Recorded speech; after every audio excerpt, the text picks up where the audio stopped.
Hello, my name is Sherilyn and I'm a music teacher from Malaysia.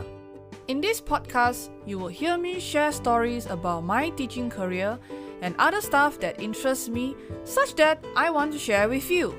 Stay tuned and listen to what's coming next in this episode.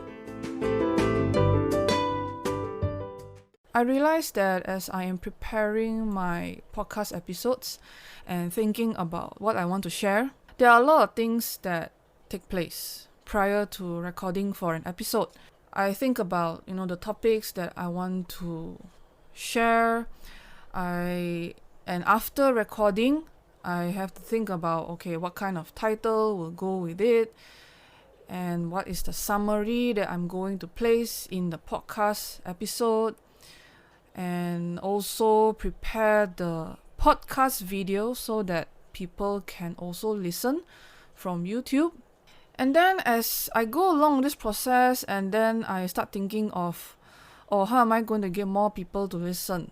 I end up having to share it to my LinkedIn profile, to my Instagram, to my Facebook profile, and even on my personal Facebook page and Facebook profile. So quite a lot goes into this, and a lot of time goes into this, and it suddenly become priority over everything else because I want to get my content out there. And then I start to reflect about how I build my digital presence. It kind of make me reflect about how I went about it in the past year, especially during the lockdown, because I was conducting a freelance business. I was conducting freelance training, giving consultations, and I had to do all that in the last 1 year. And it was very challenging, and it caused me a burnt out eventually because I felt like I put so much work in and nothing seems to be happening. I get very little traction from the work I do. So I just want to share about, this whole process of how one builds a digital presence. And as a teacher, it makes me wonder, and I wonder, do teachers really have to do this? Do I have to learn all this? Maybe yes, maybe no. It really depends on what you are trying to achieve and what I was trying to achieve. So I was trying to achieve some kind of success in terms of income because I wanted to build an income stream, training people, teaching people how to use technology in their virtual music lessons.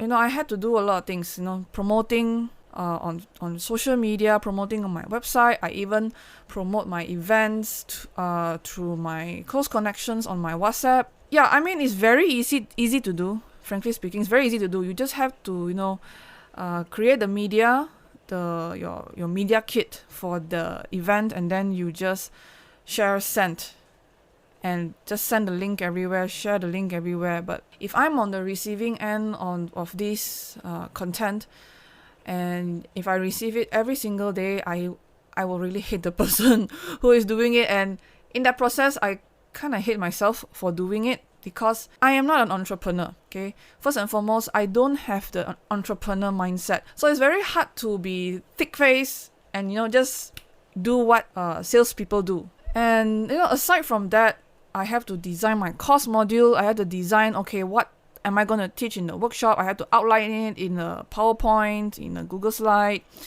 And to get it out there, to get people to know about it, I have to design the poster, I have to design the marketing kit, I have to advertise, do some write-ups on my social media. And, aside from organizing all that, I am also registering people for my workshops, for my events. It's a whole one-woman show, and sometimes the workshops require payment, so I also have to set up a payment system.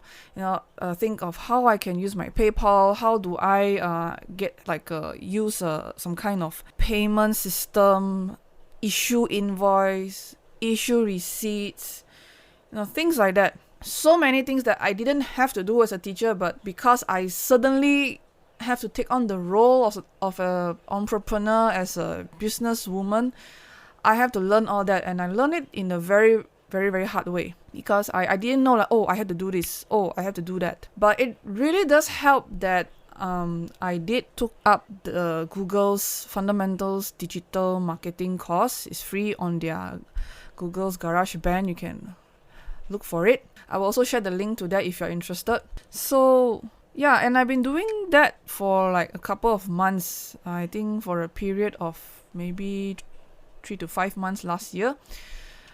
And eventually, by the time I hit maybe around September, October, I was very burnout, super burnout. And I questioned myself, like, what am I doing? What am I trying to achieve? Am I trying to be a good teacher? Am I trying to be a business person? What is happening? So I felt very down. I felt a bit depressed. Like, there's so much things going on. And at the same time, I also face criticism. There are people who criticize my advertisements. There are people who don't understand what I'm trying to do. So that was hard. There's a lot of communication issues, and I kind of retreat into my shell after going through all that, trying to recover my self-esteem, if I were to put it in very simple words. So eventually, by the time I got burnt out and all that, I end up with my full-time job now, and I felt a sense of relief because, like, finally, there's something that I'm very familiar with.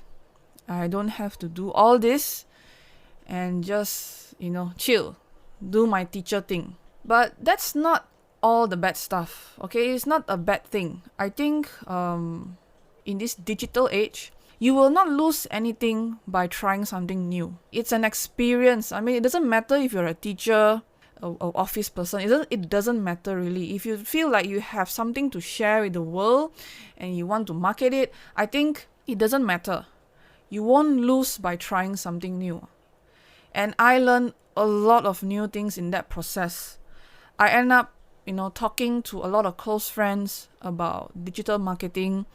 I also spoke to friends who, went into some kind of direct sales thing. They are trying to sell products. So I learned a thing or two from there. But like I said earlier, I don't have the entrepreneur spirit. I don't have that identity to start with. So it's a very steep climb. Having said that, I did not stop being an entrepreneur. I think it's something that, I should continue doing. I mean, who knows? Who knows what will happen to my career 5 years, 10 years, or even 20 years down the line, right? I don't know what's going to happen or what kind of global changes there will be. So I think as a teacher, it doesn't matter what subject you teach, it's good to know what's the trend, because our students, they will be the drivers of the future that is to come. They are already part of what's happening now, and I think we gotta know, okay? No matter how good you are at technology, I think it is very important that we expose ourselves to this kind of knowledge, like what's the trend, what's the digital trend, what's the economic marketing trend, what's the new digital education thing going on. If I were you, just start something, if there's something that you wanted to do all this while, just do it. Just like this podcast that I created, I didn't think that I have the radio voice. I didn't think that I have much to share. But as I started creating the episodes, I realized that, hey, I do have a lot of thoughts. I do have a lot of opinion. I do have, some experience, a little bit of experience that could give a glimpse to my colleagues in the field, especially my colleagues in Malaysia, who are probably not so exposed to all these things. Whoever's listening, please do try whatever it takes to realize a small dream, a dream as small as a mustard seed. Don't push it away if it has been at the back of your mind, because I did have that at the back of my mind, and it drives me a little bit crazy sometimes, because I think, what if I did this? What if I didn't do this? Yeah, and then you will ask, like, will this change my life? Will it make a difference in my life? Well, I think it depends on how you see it. For me, at least, and at this current point now, I learned that podcast making is actually very easy, but how we market it is a totally different story. I'm not even going to go there, because as I explained earlier, it's a lot of work. But just get it started. You lose nothing by trying something new.